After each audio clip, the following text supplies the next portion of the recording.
The 24-25 Women's Super League is on winter break and it gives us a perfect chance to assess every team's season so far. We discuss whether they've met expectations in the first half of the season, what transfers they need to do in January, and predict the second half of the campaign. We start today with Arsenal. It's been a season of mixed fortunes for the Gunners, with Eidevall departing and Slegers replacing him. We look at whether the season so far has been successful and debate whether Slegers deserves the job permanently. This is our 24-25 mid-season review for Arsenal. Alright, let's get into it then. It's our first mid-season review, and of course we're going to start with Arsenal. It's been a mixed season for Arsenal. Let's start by talking about the Jonas Eidevall era, or the 4 games it comprised of this year. A very poor start to the season. I think now it's undoubted. I had doubts at the time about whether it was the right decision to sack him or not. I think with the benefit of hindsight, it definitely comes off as the right decision, Harry. Yeah, very much so. It was a really poor start to the season, and it's let Arsenal down a little bit because they did fall so far behind in those first few games.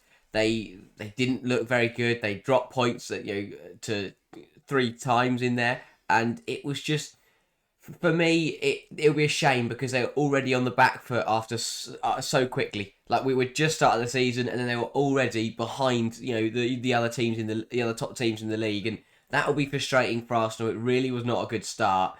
They came into this season with a really good squad, hoping to hit the ground running and put the pressure back onto Chelsea and Man City. But that start under Eidevall really let them down, and it meant that they did then go. They were on the back foot going into the rest of the season. Yeah, I think it's worth making a distinction between results and performance, because I think the performances were actually not bad. I thought they were the better team against Manchester City. They should have won that game. I thought they were dominant against Everton. They just couldn't put the ball in the back of the net. And I thought that they were okay against Chelsea. Let's not be absurd. Chelsea are a fantastic team. It's very difficult to beat them. So I don't think that any of those performances were particularly bad. But it was quite clear that the relationship between Eidevall and the players was stale. It was quite clear the players no longer wanted to play for Jonas Eidevall. And so I think we've seen a clear change then in the mentality of the squad and the belief in the squad since Renee Slegers has come in as an interim. And what a turnaround it has been. They've gone from losing 5-2 to Bayern Munich in that opening Champions League fixture to topping the group. What an incredible achievement that is. They've gone in the league from not being able to beat anyone to being unbeaten under Renee Slegers. In fact, in all competitions, they are unbeaten with Renee Slegers in charge. So it has been a fantastic run. Now, of course, you can say they haven't played Chelsea under Slegers. They've not played Manchester City. And those are big tests, and we'll see those in a few weeks' time, because at the end of January, we have our Chelsea versus Arsenal. Start of February, Manchester City versus Arsenal. 2 big away trips there for the Gunners.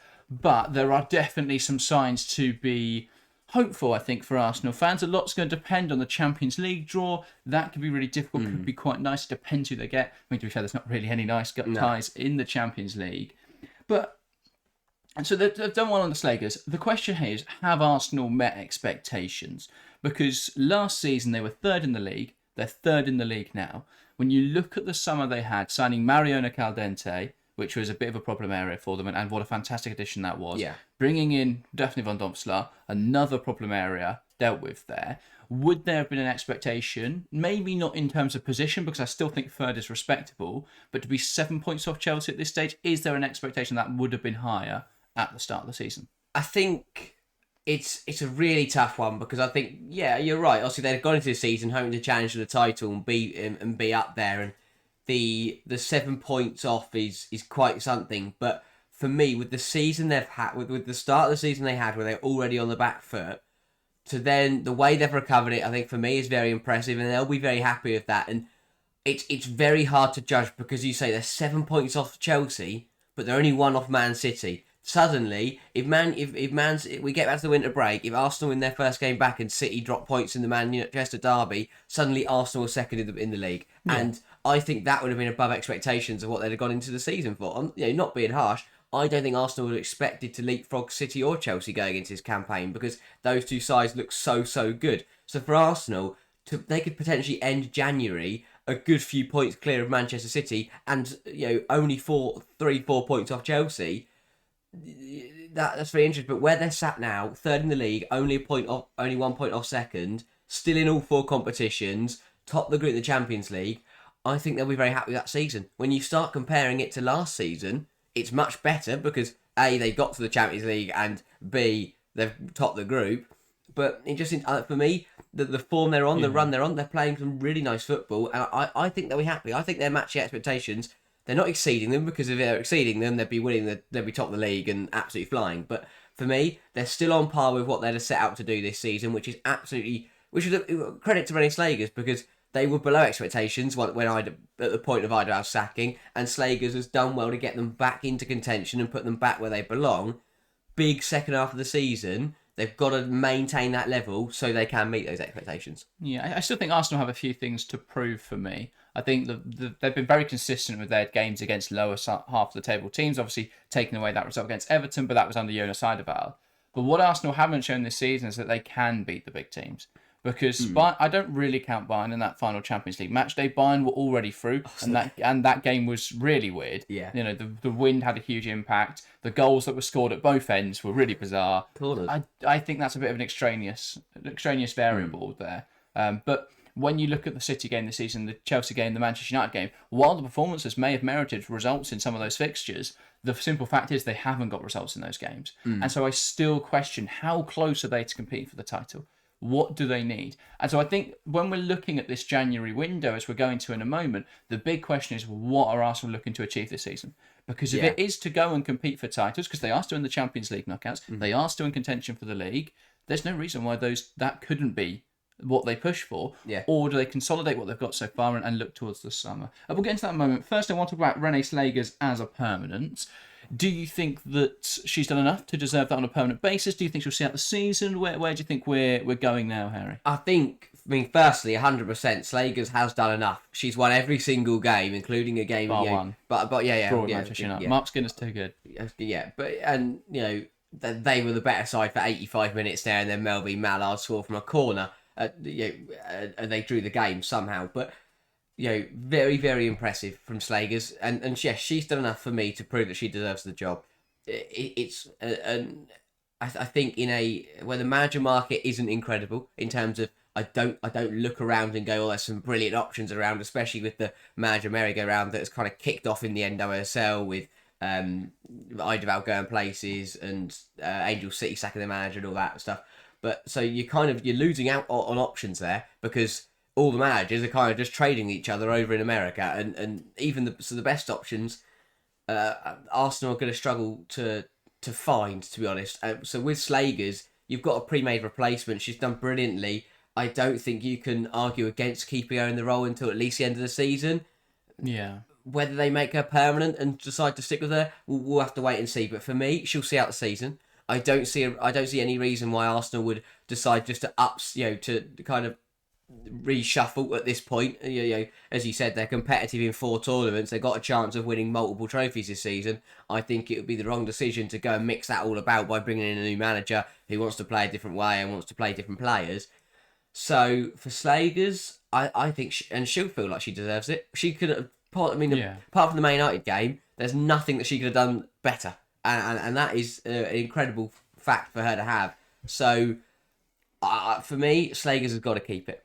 Yeah, I think it would be better if they keep her as an interim, though, in terms of the actual title and what that role comes with, because there is a difference between being an interim manager and a manager. The manager is a lot more hands-on, has a lot more control. I think to lessen the pressure for the second half of the season, why not keep it as an interim basis for now? Yeah. Because then you can take the summer to reassess and then make a more well-judged decision. As you said, I don't think the manager market is bearing much fruit right now. Maybe in 6 months' time, that's a different story. So I think Arsenal will probably get Slegers permanently. I think that is the plan now. You'd have to assume, given the position that she's managed to put Arsenal into. But I think for the 6 months left of this campaign, I think it would be smarter to keep her as an interim. I imagine what Arsenal do is give her a permanent, sign her until 2028, and put Slegers out the wheel. And then if it all goes horribly wrong, it all goes horribly wrong. But I think it would be smarter to give her 6 months as an interim and then reassess in the summer. But she's done a fantastic job, and I think tactically it's very similar to Eidevall, but we have seen some tactical developments. Obviously, Eidevall at the start of the season was trying to use McCabe as the bombing on very aggressively, and then seeing Caldente drift inside and then form a situational back three. Now, I think that has been much more effective with Steph Catley playing as that left centre half, because you get a bit more of a natural defined back three. And I also think that they've managed to rein in McCabe quite effectively. I know since sort of the international break, it's been a bit back to her old ways, a bit shovey, a bit bargy, but I think she's done well to sort out that left-hand side a bit more. I think Caldente in that deeper role where she can be that creative force from deep, I think that's been fantastic. And I know they've still used her as a winger at times, and that's still been to good effect. But I think in that deeper role, in the WSL, she can really flourish because it's giving her a little bit more time to pick out those passes, to be a bit more creative. In that wide area, you've got split seconds to work with because the WSL is so strong defensively nowadays because there are low blocks. Having her deeper makes it easier for Arsenal to unpick low blocks. I think that's one of the biggest criticisms of Jonas Eidevall was their inability to break down those low block defences. But with Caldente in that deeper role, it's definitely worked. Now, whether we see that going forwards long term, who knows? But it's definitely working out for them right now. And obviously, Victoria Pelova is going to come back, so there will be competition places in that midfield. And as we move into this January transfer window discussion, Kira Walsh. Good plan. How close do you think this is to happening? I think for January, Arsenal have got to be opportunistic, I think is the word, because there's nothing that they need, I wouldn't say. I don't look at the Arsenal squad right now and go, well, they desperately need, a certain position. Yeah. But I think if there are opportunities in the market, it would be remiss of them not to explore those opportunities. Yeah, Arsenal got a chance where if they're very smart, they could leapfrog a couple teams here and have an incredible end of the season. And that starts by, as you're saying, look into the market, see where you can take it, because they don't need to take any gambles or anything. They don't need to bring in some brilliant players, but just see where you can get a chance. If you see by that you're talking about picking up players who are going to help them in terms of they're going to bolster their ranks, they're going to mean that they can rotate more with higher quality players, but not going out and breaking the bank. Kira Walsh was, that was obviously a bizarre one that came out in the summer because we heard nothing. We heard nothing of it, million on deadline, and they just threw all their money at Barcelona, and Barcelona said no. Obviously, they're not going to do that in January because their contract up in 6 months, and they'd be stupid. Well, that's the thing. I think though, this is what I mean when I say opportunistic. It's the worst kept secret in the world that Kira Walsh is probably going to play for Arsenal because it seems that will happen when her contract expires at the end of this season. However, if you can pick her up around the 200,000 mark this January, I think that's a deal you've got to make because that takes Arsenal, for me, from being a side that are still a way off Chelsea to, I think they close that gap significantly. The problem is I don't think Barca let her go for that much. If they weren't Probably not, because it's mid-season, they want to win everything. If they weren't going to let her go for $1.5 million in the summer when they knew that she wasn't going to re-sign, I think they're just going to have to be stubborn now and just keep her for 6 months, win everything like they usually do, and then just let her go and cut your losses. Why they didn't accept the offer, was the bigger thing. Because they've not played her, and this is my thing now. Is because they've shown they're happy to play Patrick Ayaro in that role. I'd still have some doubts about that going into the bigger games at the end of this season. I think if you're playing a Lyon, if you're playing a Chelsea, and your midfield three is composed of 3 more offensive midfielders. Now I know Gallardo can play that deeper role, but I don't think she can play that to the level of Akira Walsh. And I think Barcelona would be incredibly naive of Pere Romeu and the recruitment staff there to assume that they can play Patrick Gallardo in those big games. Now, of course, she could prove me wrong, but I think from all the evidence we've seen, I think that midfield would get overrun because you would there wouldn't be anyone like Kira Walsh in there who is so defensively solid, who is so able to cover space effectively. I think if you don't have that, it would be an issue. But yeah, so I think for Arsenal, if they can go and get Kira Walsh at a reasonable price, fantastic. I doubt that's going to happen in January. Yeah. The other option for Arsenal is that just to get fans excited, I don't know whether Walsh would do it, would be to sign a pre-contract now.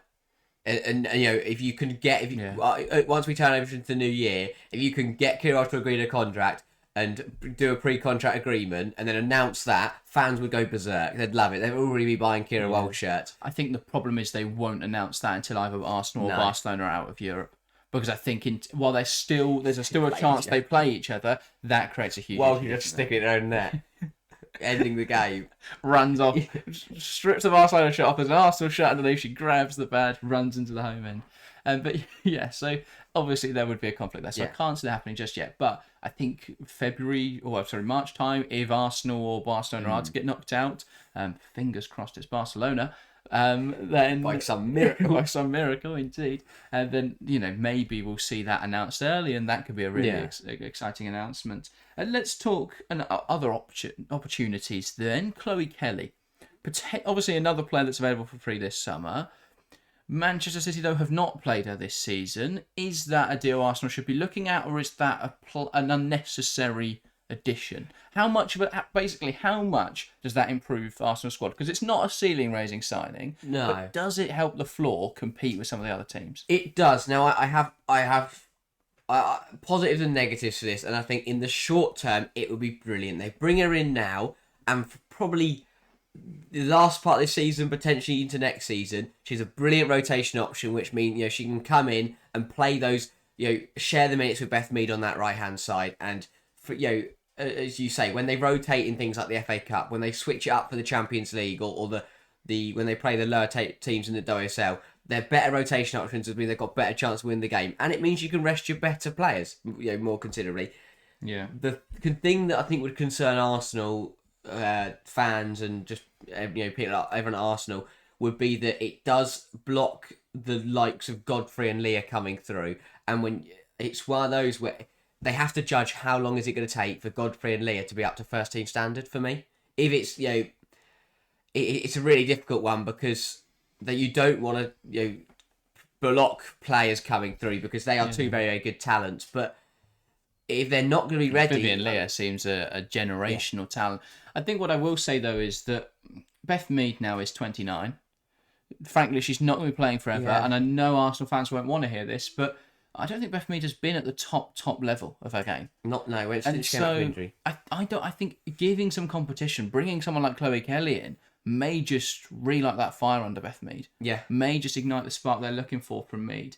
And if it doesn't, then I think you've got to be ruthless. Yeah. In a situation like that. I think with Freya Godfrey, it's a bit of a weird situation. They kept her for this season. You'd have thought she'd have got opportunities instead. A lot of those 10, 15-minute cameos we could have seen Godfrey play haven't handed to Lena Hurtig, and I don't really get that, because I think we've seen enough now to know that Lena Hurtig is not at the level. Yeah. And so I find it really weird to keep handing her these opportunities. Now, potentially you could say, well, they're putting her on in the shop window. They're trying to show teams that Lena Hurtig exists, come and buy her.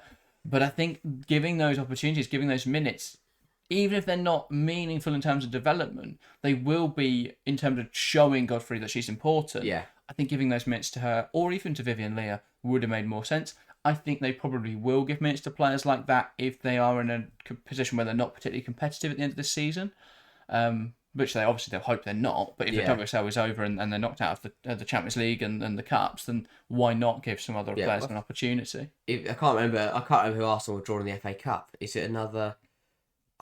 I can't remember now. But again, that's the type of game where you want to be seeing players if it is... Bristol City. It's not brilliant. But it's, again, at the end of the day, it's a women's championship side. I'd rotate. That's the type of game you rotate in for me. Yeah.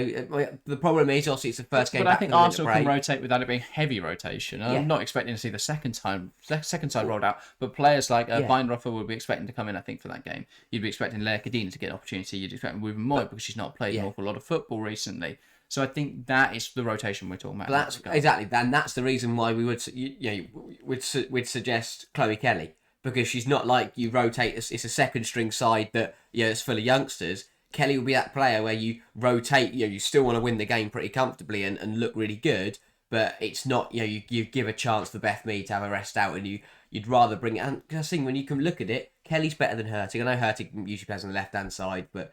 Kelly can play on both flanks. We saw that at the Euros. They might keep swapping around. The other thing is we see this weird. I don't know quite what's been going on the last couple of weeks with playing both Russo and Blackstenius. I don't like that. Eidevall kept doing that. I don't get it. Slegers, stop doing that. Just play either Russo or Blackstenius. Don't play them both. Don't put Russo in the 10. Don't put Blackstenius out wide. Just play one. Play Russo because she scored that's another player we haven't spoken about much, but I think it's 7 goals in the last 6 games under Slegers. Yeah, exactly. That's been a real revival for Alessia Russo. Why are you playing Blackstenius up front? Yeah. So just stop doing that. And especially when it usually means they take either Frida Marnham, who's been in fantastic form out the side, or they're not having any opportunities to Rosa Kafaji, which I really don't understand. I think that she's a player with such high quality, such high potential, but they're not really giving her any opportunities to show that. I'll let Slegers off because I think, as you said when she first came in, the reason that she isn't perhaps giving so many opportunities to the younger players is because she's coming in on an interim basis. Her job right now, her job after before Christmas was to get results, get wins going, and get form on the board. Now, if they do announce that she's staying to the end of the season, they do announce her permanently, then I think she will look more to then hope. Well, I think she should really now after Christmas. She's got them back where they belong. Now start to give opportunities. Rosa Kafaji is going to be one heck of a player. But she will not become a good player if she doesn't get minutes. She has to play more consistently. So Godfrey, Leah, I think hopefully we will see Slegers turn to the youth more than the experience. Now that they've got the wins they needed, now that they're back in third and they're looking really, really good, I think you can afford to just start to trust the youth a little bit more. Yeah, fair enough. Let's do predictions then for the second half of the season. Let's start with the domestic cups because that's the least tasty area. What we really want to get to is the WSL and the Champions League. But let's start with those domestic cups. Conti Cup, Harry? Subway Cup. Subway Cup, sorry, Subway if you're watching. If they win it, it would be incredible because they've got to beat Brighton in the quarterfinals, then they've got to play one of the Manchester clubs, and then they've got to beat let's be honest, probably Chelsea in the final because I don't think it's going to be Tottenham, West Ham or Durham. I think it'll be Durham. Think it's going to be Durham, Arsenal, Durham, Subway Cup final. But they lose to Durham. They lose to Durham. But it's a trophy that Arsenal have won in back-to-back years now. We know they love the League Cup, but I think I don't think they'll win it because I just think with how many competition because they're still in all 4 competitions. I think they'd do well to get over because especially it depends. But I think they'll beat Brighton. And then if they draw I think there's more chance that they lose if they draw Man United because City obviously will be in the same situation where City are in all 4 competitions, so they might also put the League Cup on the side. So maybe that could be then winnable for Arsenal. And I think Man United could play terribly and somehow just win. Yeah, that's what exactly. They do that sometimes. And then even if Arsenal are to beat Brighton or one of the Manchester clubs, and then got to turn up in the final at Derby at Pride Park and beat Chelsea.